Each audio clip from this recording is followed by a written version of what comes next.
ஏறுதல் என்னென்ன இருக்கு, நிறைய அப்புறம் நிறைய மாடுதல் அப்படின்ட்டு நிறைய அந்த பேர்ல. இது ட்ரெடிஷனலா தமிழ்நாட்டில் கிமு 600 ஆண்டுகள்ல இருந்து 100 ஆண்டுகள் வரை வெற்றிகரமா நடந்திருக்குது. இது தவிர தமிழ்நாடு பல்வேறு குறிப்பா சிவகங்கை மாவட்டத்தில் தான் இது நிறைய நடைபெறுறதா சொல்றாங்க. இதுல அந்த உழவு பணிகள்லாம் முடிந்ததுக்கு அப்புறம், அறுவடை பணி முடிந்ததுக்கு அப்புறம், குறிப்பா பொங்கல் சமயத்துல இந்த துவக்கத்தை வந்து எங்க பண்றாங்க, அதாவது அலங்காநல்லூர்ல ஆரம்பிச்சு இதுல அவனியாபுரம், அலங்காநல்லூர், அடுத்து பாலமேடு, அந்த இடத்துல மதுரை மாவட்டத்துல, அடுத்தாப்புல திருச்சி மாவட்டத்துல பெரிய அலங்காநல்லூர்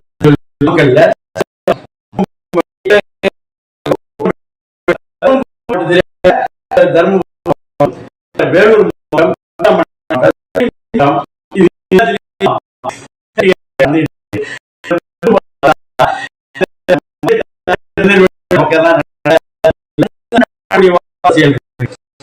டெல்டா நடைபெறவில்லை.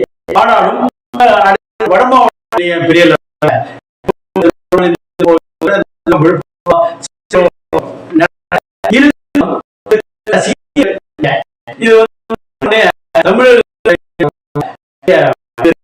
வந்து மிக போராட்டம் அந்த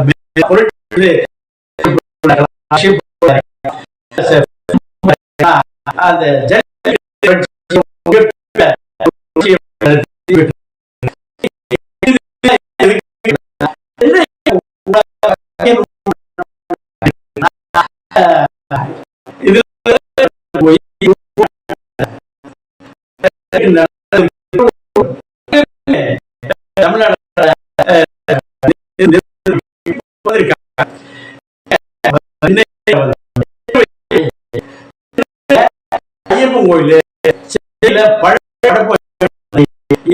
சென்னை வரும்போது மட்டும் சென்னை மக்கள் பாவங்களா போய் தான் நம்ம வேணாம்.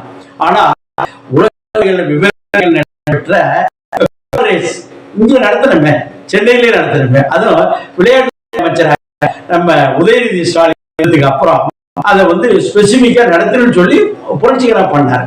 அது பல விளையாட்டு போட்டிகள், செஸ்ஸா இருக்கட்டும், அதை கேரமா இருக்கட்டும், பிரைமினிஸ்ட்ரி வந்து பண்ணக்கூடிய ஒரு தகுதியான ஒரு இளைஞர் நம்மளுக்கு துணை முதல்வராக இருப்பது மட்டுமல்ல, அது செஞ்சு.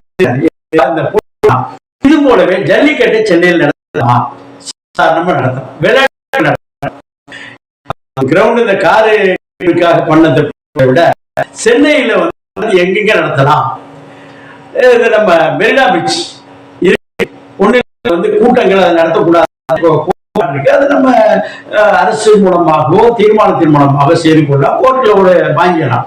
ஏன்னா இது ஒரு பாரம்பரியமான ஒரு விளையாட்டை வந்து செய்வதற்கு அது எப்படிங்க வாய்ப்புகள் இருக்கா? ஒன்றும் பிரச்சனை இல்லை. அந்த ஜல்லிக்கட்டோட தூரம் வந்து குறைஞ்சபட்சம் ஒரு 100 மீட்டர் இருக்கணும். ரெண்டாவது வந்து ஒரு 80 மீட்டர் அகலத்துக்கு அது ஒரு அந்த மாடுகள் பிடிக்கக்கூடிய இடங்கள் இருக்கணும். ஒண்ணு அது அந்த இடத்துல இருக்கு. ஏன்னா 3 கிலோமீட்டர் தூரம் இருக்கு. எங்க இதுல இருந்து நம்ம உழைப்பாளர் சிலையில இருந்து இது இருக்கு பாருங்க, லைட் ஹவுஸ் வருது, அந்த இடத்துல இந்த இடத்துல வந்து நடத்தலாம். இது வந்து மக்கள் பார்வைக்கு தகுந்த கேலரிஸ் அமைக்கலாம். 1,00,000 பேர் 100 மீட்டர் தூரம் ஒரு 5 அடுக்குகள் இந்த பக்கம் பண்ணி ஒரு நல்ல இதுல பெவிலியனே பண்ணலாம். இது போலவே நம்ம தீவு திடல் இருக்கு பாருங்க, அது வந்து நல்ல பெரிய ஏக்கர், அதுல நிறைய செய்யக்கூடிய அளவுக்கு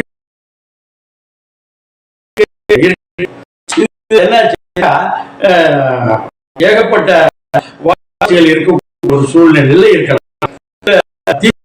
நடத்தலாம், நடத்துவதற்கு போக்குவரத்து வசதிகள்லாம் இருக்கு, செய்யலாம். இதுல எத்தனை வகையான மஞ்சு விரட்டு அந்த ஜல்லிக்கட்டு நடத்துறாங்கன்னா 3 மெயினா சொல்றாங்க. அது 4 கூட வச்சுக்கலாம். வேலி மஞ்சு விரட்டு நோ கட்டி விட்டுட்டு இந்த பாருங்க அப்படியே அவுத்து விட்டு பிடிக்கிறது. அடுத்தாப்புல வாடிவாசல் அந்த மஞ்சு விரட்டில் திறந்து விட்டு வரக்கூடிய அளவுக்கு. இன்னொருன்னா வட்ட மஞ்சு விரட்டுன்னு சொல்லிட்டு என்ன செய்யறாங்கன்னா அந்த ஒரு 20 அடி நீள கயிற்றுல வந்து கட்டி அதை சுத்திலும் பிடிக்கிறதுன்னு அது வேற விஷயங்கள். இது என்னாச்சுன்னா இதுல இன்னொரு இலங்கை செலவு வேலை வெட்டி இல்லாத வேலையா ஒன்றும் பிரச்சனை இல்லைங்க. இப்போ அந்த பகுதியில் அந்த ஜல்லிக்கட்டு நடத்துவதற்குன்னா காளைக்கெல்லாம் கொண்டு போறதுக்கு என்ன செய்யறேன்னா சாதாரணமா ஒரு மெட்டேட்டர் வேணு இந்த குட்டியான 420 அதெல்லாம் இருக்குல்ல அதை அதுல வந்து அழைச்சிட்டு போய் திருப்பி கூட 3000 ரூபாயா அந்த ஜல்லிக்கட்டு காளையை கொண்டு போய் அங்க விட்டு திருப்பி அழைச்சி கொண்டு வருவதற்கு. இப்ப சென்னையில் நடத்துறோம்னு வச்சுங்களேன் 5 நாள் பண்ணணும்.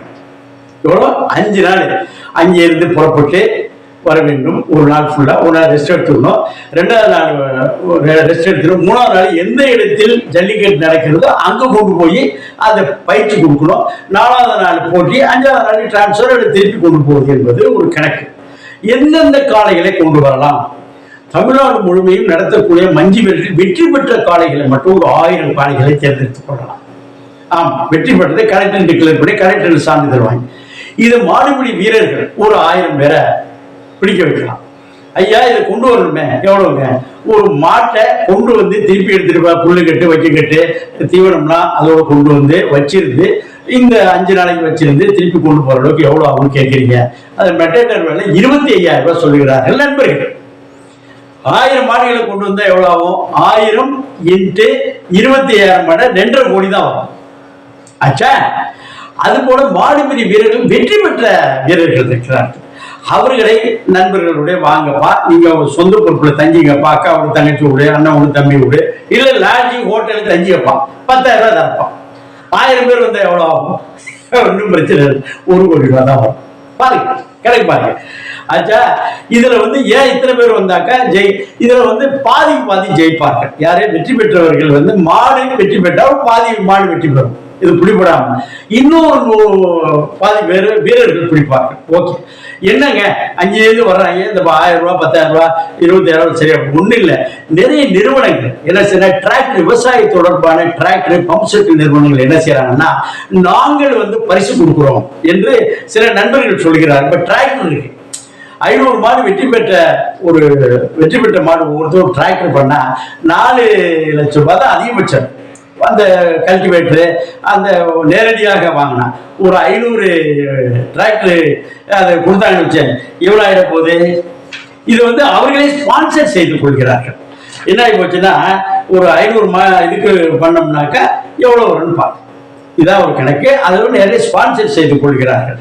அதுபோல இன்னொரு வேடிக்கை என்னன்னாக்கா நிறைய அந்த பரிசுகள் 500 இதுக்கு 5,020 எவ்வளவு 20 கோடி ரூபாய் 25 கோடி ரூபாய் வரும், ஒன்றும் பிரச்சனை இல்லை.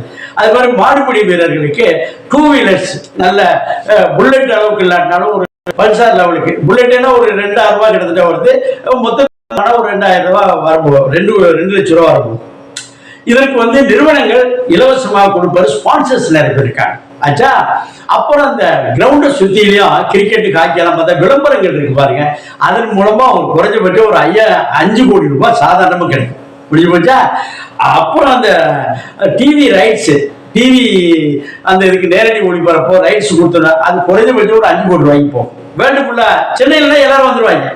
எல்லாரும் வருவதற்கு உலக நாடுகள், இந்தியாவோட பிறப்பகுதிகள், தமிழ்நாடு, சென்னையில வந்துட்டாலே 50,000 பேர் சாதாரணமா கூடுவாங்க. கிரிக்கெட்டுக்கு போய் இங்க 8,000 இது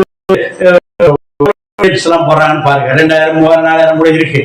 இது போல ஒரு சராசரியா ஒரு 1000 ரூபாய் குறைஞ்சபட்சம் வச்சு அந்த இதெல்லாம் அந்த கேலரிஸ்ல உட்கார்ந்து நேரடியா பார்க்கக்கூடிய அளவுக்கு வந்துவிட்டால் நிறைய திரைப்பட நடிகர்களும் வருவார்கள். அழைத்து வந்தாலும் சரி, அவர்களை பார்ப்பதற்கு இது போல நிறைய கூட்டங்கள் இருக்கும்.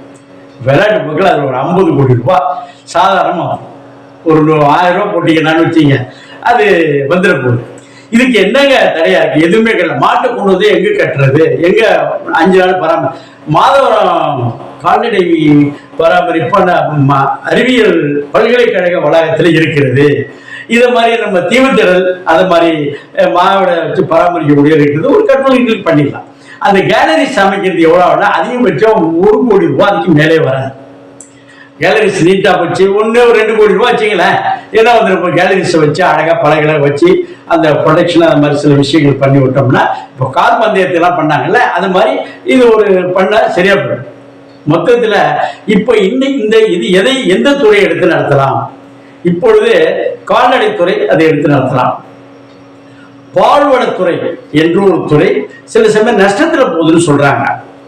அது வந்து அரசு மானியம் கொடுக்குது சொல்றாங்க. இந்த பால்வளத்துறையில இப்போ அமைச்சராக இருக்கக்கூடிய மனிதர் ஒரு நல்ல ஆர்கனைசர், அது எல்லாரும் தெரிந்த விஷயம். அதுபோல துணை முதலமைச்சர் அவருடைய தலைமையில் ஒரு குழு போட்டு இது சாதனை பண்ணா செய்யலாமா என்ன? சென்னை மக்கள் அது என்ன ஒரு 10 நாளைக்கு முந்தைய இந்த கேலரி சமைக்க ஆரம்பிச்சு ஒரு 5 நாள் முடிஞ்சுன்னா 15 நாளைக்கு அப்படியே மெரினா கடற்கரையில் பார்க்கக்கூடியவர்கள். மெரினா கடற்கரையில் என்றால் பீச் பெசடை பீச்சோடு கொண்டு போகலாம். இதற்கு இடம் இருக்கிறது. பணச்செலவு அரசுக்கு செலவு கிடையாது. வந்தால் லாபம், வராவிட்டால் நஷ்டம் இல்லை. மக்களுக்கு வந்து எத்தனையோ விஷயங்கள்ல இலவச பஸ் கொடுத்தா தாங்குமான போயிட்டு இருக்கு. விடியல் பயணம் போயிட்டு இருக்கு. இது போலவே 1000 ரூபாய் ஒருத்தர் கொடுத்தா கட்டுப்படி ஆகுமா? வெவ்வேறு ஸ்கீம்ல போயிட்டு இருக்கு. பொம்பளை பிள்ளைகளுக்கு பையங்களுக்கு கொடுக்குறாங்க ஒரு 1000 ரூபாய்.